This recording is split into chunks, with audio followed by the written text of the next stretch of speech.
কলকাতার কাছে 65 কোটি মতো অ্যামাউন্ট আছে, ঠিক আছে। সেখানে ভালো ভালো প্লেয়ার কলকাতাকে নিতে পারবে আরামসে। এবার কলকাতা কোন কোন জায়গায় প্লেয়ার লাগবে? কলকাতার মিডিল পয়েন্টে তোমার তো রাজিঙ্কা রাহানে, আঙ্কুশ রঘুবংশী, তোমার রমনদীপ সিং, রিঙ্কু সিং, এরা আছে, ঠিক আছে। আর বোলার হিসাবে আছে তোমার সুনীল নারিন, বরুণ চক্রবর্তী, বৈভব অরোরা বা উমরান মল্লিক, হর্ষিত রানা, ঠিক আছে। এবার উইকেট কিপার হিসাবে জনি ব্রেস্টোক, না হলে জেমি স্মিথ, এরা ওপেনার হিসাবে ওপেনারও করতে পারবে, উইকেট কিপিংও করতে পারবে।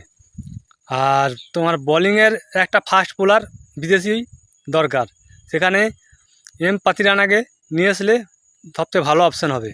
তাহলে কী হবে, কলকাতা পুরো টিম তৈরি হয়ে যাবে।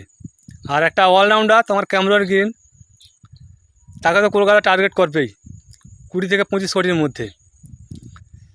আর একটা খবর শোনা যাচ্ছে ভেঙ্কটেশ আয়ার আর আন্দ্রে রাসেল এদেরকে কলকাতা ফেরাবার চেষ্টা করবে নিলাম থেকে।